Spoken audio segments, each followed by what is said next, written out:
사도신경으로 신앙 고백하심으로 새벽 기도회를 시작하도록 하겠습니다. 나는 전능하신 아버지 하나님 전지의 창조주를 믿습니다.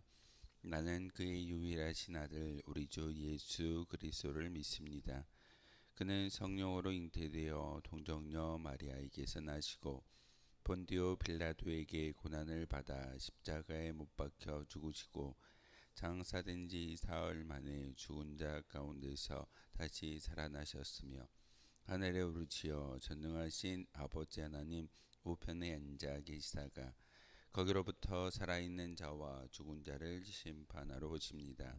나는 성령을 믿으며 거룩한 공교회와 성도의 교제와 죄를 용서받는 것과 몸의 부활과 영생을 믿습니다. 아멘. 찬송가 337장 함께 찬양하겠습니다.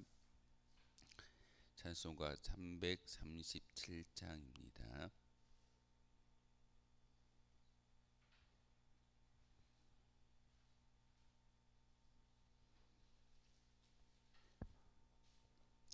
찬송가 337장 함께 찬양하겠습니다.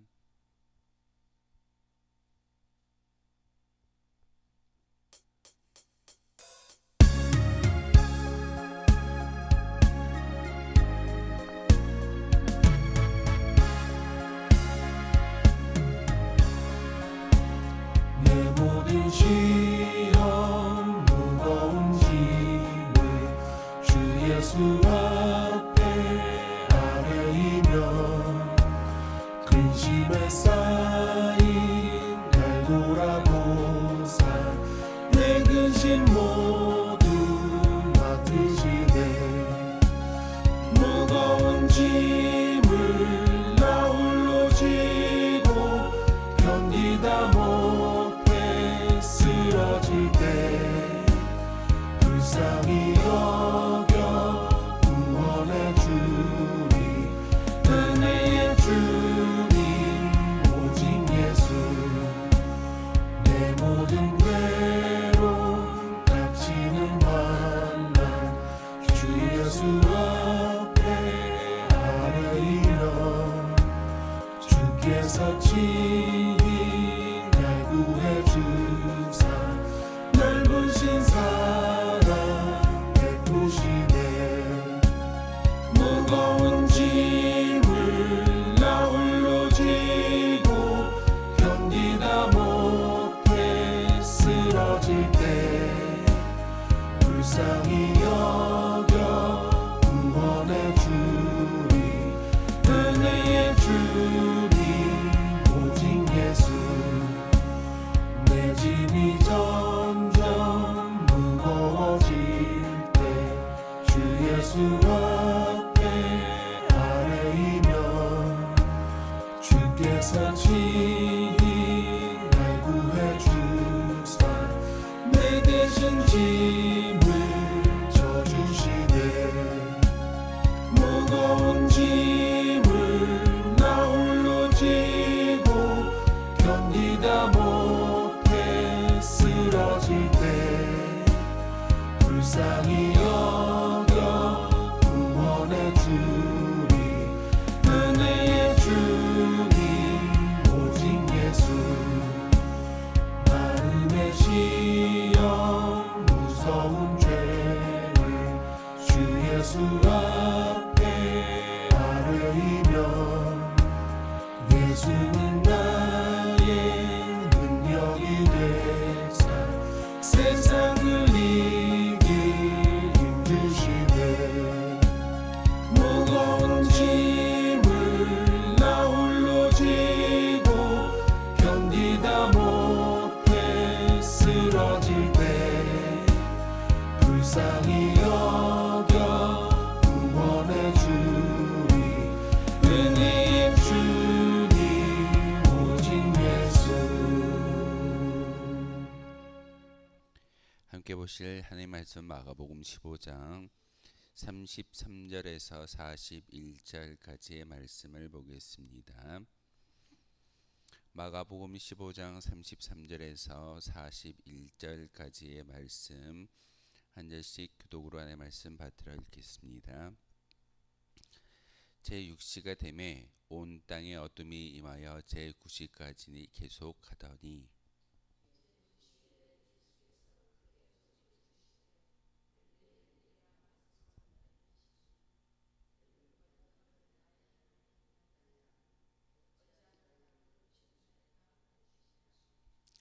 곁에 섰던 자 중 어떤 이들이 듣고 이르되 보라 엘리야를 부른다 하고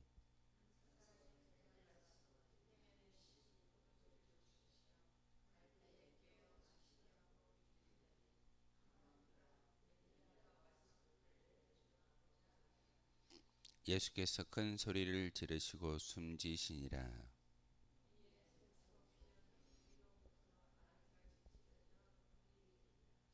예수를 향하여 섰던 백부장이 그렇게 숨지심을 보고 이르되 이 사람은 진실로 하나님의 아들이었도다 하더라.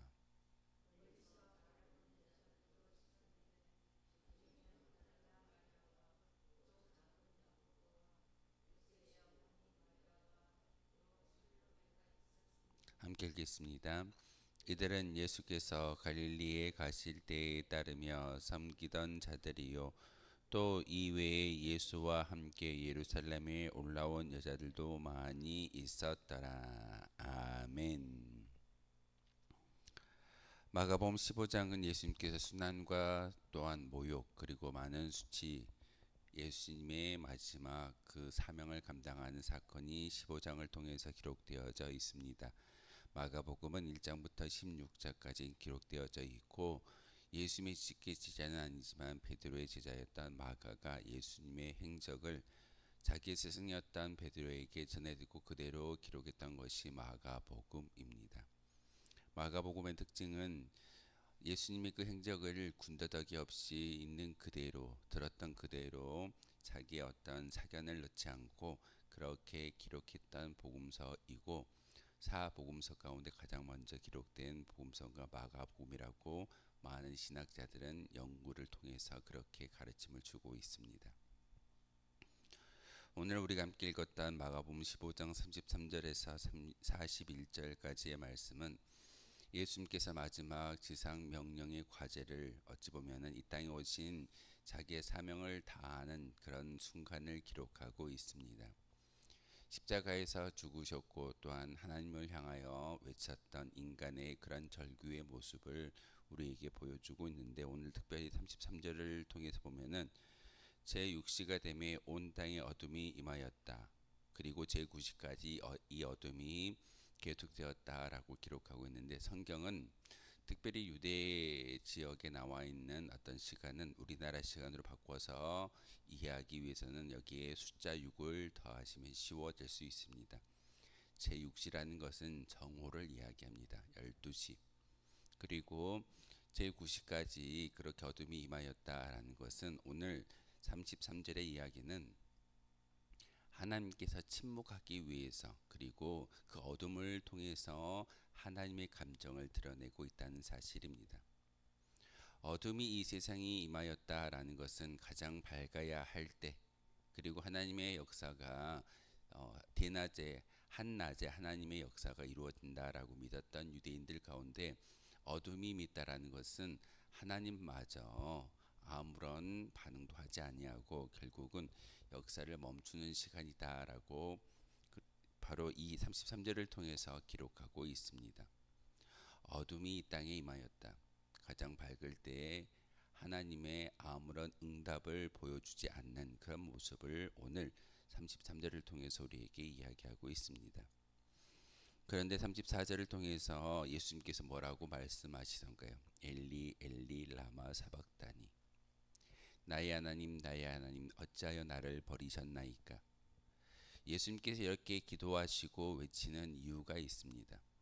어둠이 임하여졌기 때문에 그리고 십자가상에서 7가지의 말씀을 전하고 있었을 때 하나님께서 바로 그 예수님의 기도에 응답하지 아니하시고 오히려 침묵하시는 그 모습을 향해서 오늘 이 34절의 말씀을 전하고 있다는 사실입니다. 나를 버리셨다라는 것은 바로 어둠이 이 땅 가운데 임하여졌고 하나님의 역사를 더 이상 펼치지 않으시겠다라는 하나님의 감정을 바로 어떤 자연 환경을 통해서 증거하고 있다는 사실입니다. 그런데 그 예수님의 절규의 메시지를 듣고 많은 사람들의 반응을 기록하고 있는데 그 반응에 대해서 우리가 조금 더 생각해 보아야 합니다. 35절에 보면 곁에 섰던 자 중 어떤 이들이 듣고 이르되 보라 엘리야를 부른다라고 이야기합니다. 예수님께서 엘리야를 부르고 계시던가요? 그렇지 않습니다. 엘리 엘리 라마 사박다니 나의 하나님 어찌하여 나를 버리셨나이까. 유대인들이 지금 예수님께서 하시는 이 말씀에 대해서 알지 못하는 그런 상황은 아니었을 겁니다. 많은 신학자들이 지금 예수님께서 쓰고 있는 언어는 아람어라고 이야기하고 이 말씀을 지금 유대인들이 알아듣지 못하는 것이 아니라 잘못된 들음을 통해서 오판을 하고 있다는 사실입니다. 잘못된 판단, 그리고 진정으로 믿음의 눈으로 예수님을 바라보지 아니할 때 얼마나 영적인 영안이, 영적인 귀가 닫힐 수밖에 없는지를 분명하게 보여주고 있습니다. 메시아를 기다렸던 유대인들, 그리고 많은 구약의 선지자들 통해서 이 땅에 예수님이 오신다고 하면 메시아가 도래하게 되어졌을 때 어떤 일들이 일어날 것인지를 분명히 이사야 선지자를 통해서 보여주었고 예언하였고, 예수님이 이 땅에 오신 목적을 분명히 많은 사람들에게 눈먼 자가 보게 되고 못 듣던 자가 듣게 되며 심지어는 죽었던 자들이 다시 살리움을 받고 또한 귀신이라는 마귀라는 영역에서 붙잡힌 바 되어졌던 그 많은 사람들을 예수님께서 귀신을 몰아내 주심으로 자유함을 얻게 하시고 새 생명을 얻는 것을 볼 수가 있습니다. 이처럼 예수님이 이 땅에 오셔서 하셨던 모든 것들을 바라보고 영적인 눈으로 볼 수만 있다면 바로 유대인들이, 지나간 사람들이 예수님이 십자가상에서 엘리 엘리 라마 사박단이라는 이 말씀에 영적인 귀가 닫히지 아니하고 오히려 예수님의 그 음성에 온전히 들어서 예수님이 하나님을 향하여 외쳐 기도하고 있구나라고 이해할 수 있을 겁니다. 그런데 많은 사람들은 영적인 귀가 닫혀버렸습니다.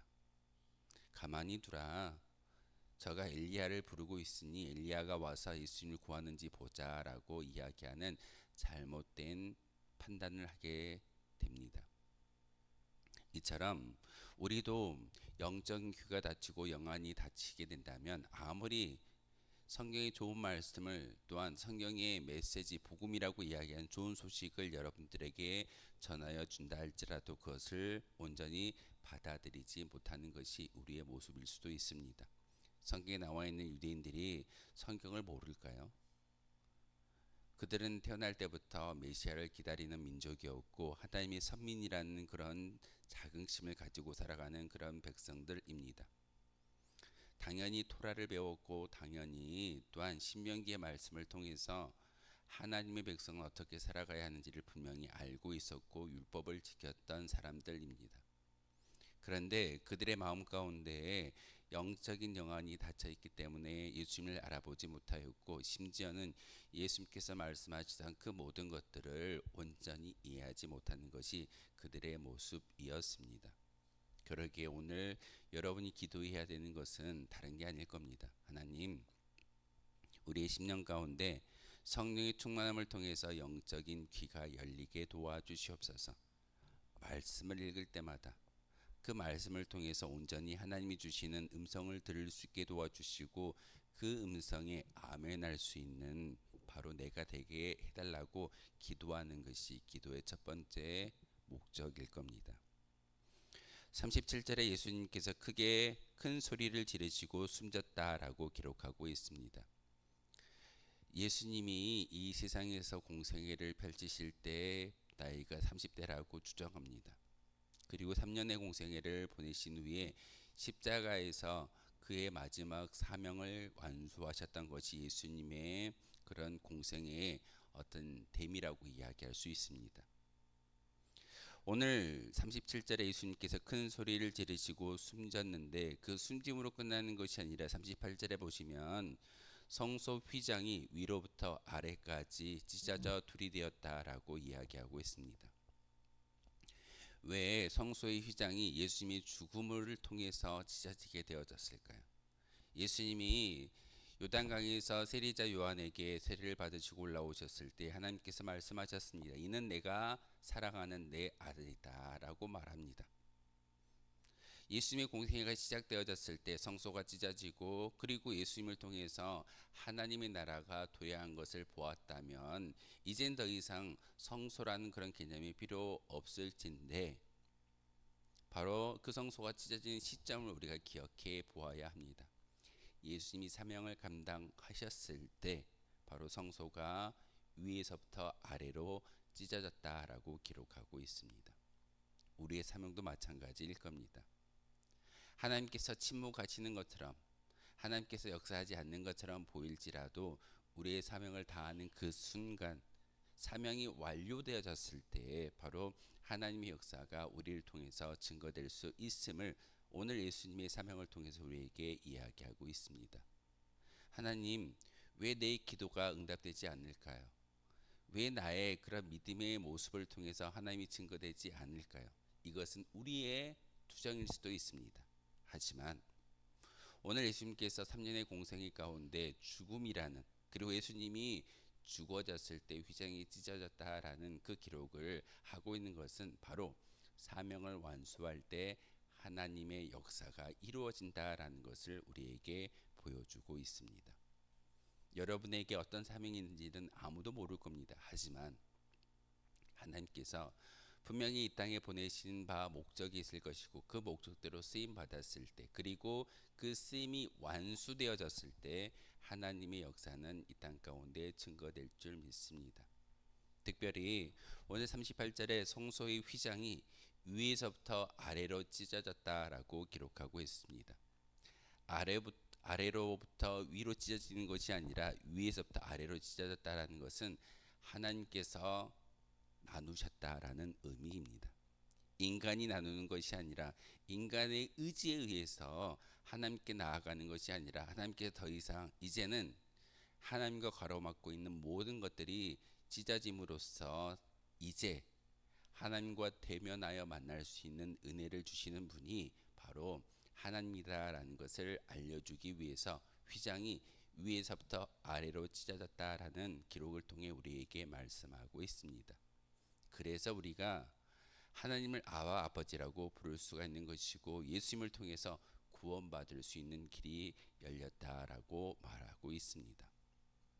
예수님을 통해서 하나님께로 나아가는 것 이제는 예전에는 사람이라는 대제사장을 통해서 중보자를 통해서 그 휘장을 지나 지성소라는 곳에 들어가야 되게 만드셨지만 이제는 성소와 지성소를 나누는 휘장이 찢어짐으로써 이제는 우리의 삶 가운데 예배당과 삶의 자리가 구별되지 아니하고 예배하는 모든 곳이 하나님을 만날 수 있는 곳이고 그곳이 바로 하나님이 찾으시는 참된 예배자로서 세움 받았을 때 역사할 수 있음을 우리에게 가르쳐 주고 있습니다.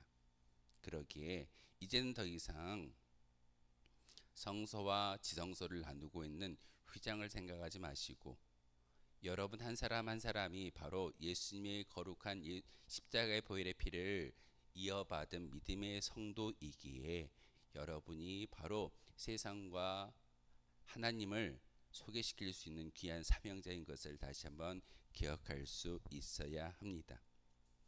그러면서 39절과 41절까지의 말씀을 통해서 예수님에 대해서 증언하고 있습니다.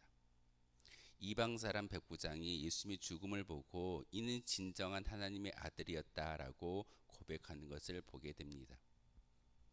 예수님이 죽었는데 왜 백부장이 그의 죽으심을 보면서 이는 진짜로 하나님의 아들이었구나라고 고백하고 있었을까요? 그 고백마저도 하나님께서 이방 사람 백부장의 입을 통해서 이가 분명히 예수 그리스도를 통해서 이 땅 가운데 보내진 메시아가 예수님인 것을 그의 입술을 통해서 증거하고 있으며 또한 수많은 여인들이 그를 따랐다라는 그 기록은 예수님의 참된 제자가 많이 있음을 우리에게 이야기하고 있습니다. 예수님이 죽음으로 끝나는 것이 아닙니다. 예수님의 참된 제자 많은 여인들이 그 자리에 있었기 때문에 그 복음이 증거되어지고 있고, 또한 우리에게 예수님의 참된 제자의 삶을 살아고 오늘 말씀을 통해서도 다시 한번 우리에게 교훈을 주고 계십니다. 이 시간 기도하실 때 십자가 앞에 머물러 있는 여인들처럼 우리도 바로 저 십자가 앞에서 무릎 꿇고 기도할 때 우리와 함께 하시는 하나님의 역사를 이 땅 가운데 증거하며, 오늘 예수님께서 마지막 그 사명을 감당하셨을 때 하나님의 역사를 이 땅 가운데 보여주셨듯이 우리 또한 사명을 잘 감당함으로써 하나님의 살아계심을 증거할 수 있는 도구가 되게 되려고 기도할 수 있는 저와 여러분 되어 주셨으면 좋겠습니다. 기도하셨을 때, 바로 여러분 사명을 잘 감당하셨을 때 바로 하나님의 역사가 이 땅 가운데 증거될 줄 믿습니다. 그 증거를 위해 기도할 수 있는 저와 여러분 되어 주시기를 주님의 이름으로 소망하겠습니다. 기도하겠습니다. 거룩하신 주님, 참으로 감사를 드립니다. 오늘도 이렇게 저희들을 깊은 잠에서 깨워주시고 주님의 성전으로 달려나와 기도하게 하시고 또한 하나님의 말씀을 듣게 하시오니 참으로 감사를 드립니다. 하나님, 우리의 영적인 귀가 닫히지 않게 도와주시고 영안이 열려서 온전히 하나님을 바라보게 도와주시며 우리에게 주셨던 귀한 사명을 잘 감당함으로써 하나님의 역사를 이 땅 가운데 증거할 수 있는 귀한 도구가 바로 우리인 것을 오늘 말씀을 통해서 깨닫게 하셨사오니, 하나님, 우리의 힘으로 하는 것이 아니라 우리와 함께 하시는 성령님의 힘에 의지해서 모든 것들을 감당할 수 있음을 알게 하셨사오니, 하나님, 이 시간 기도할 때 우리의 심령 가운데 성령의 충만한 역사가 임하여지게 도와주옵소서. 그야말로서 하나님, 오늘 하루의 삶이 우리의 모든 삶을 통하여 하나님을 기쁘시게 하며, 특별히 오늘 십자가 밑에 있는 많은 여인들과 같이 참된 예수님의 제자가 되어짐으로 많은 사람들에게 복음을 증거하며 사명을 잘 감당할 수 있는 저희들에게 도와주옵소서. 죽음의 자리이고 수치와 고난의 자리이지만 함께 있었던 여인들처럼 우리 또한 항상 말씀과 예수 그리스도의 곁에서 그 사명을 잘 감당할 수 있는 귀한 도구가 바로 우리가 되기를 소망합니다. 하나님, 다시 한번 기도를 올려드릴 때 우리와 함께하여 주시고 성령의 충만함을 허락하여 주옵소서. 예수 그리스도의 이름으로 기도하옵나이다. 아멘. 하늘에 계신 우리 아버지, 아버지의 이름을 거룩하게 하시며 아버지의 나라가 오게 하시며 아버지의 뜻이 하늘에서와 같이 땅에서도 이루어지게 하소서. 오늘 우리에게 일용할 양식을 주시고 우리가 우리에게 잘못한 사람을 용서하여 준 것 같이 우리 죄를 용서하여 주시고 우리를 시험에 빠지지 않게 하시고 악에서 구하소서. 나라와 권능과 영광이 영원히 아버지의 것입니다. 아멘. 오늘 말씀을 생각하며 기도하도록 하겠습니다.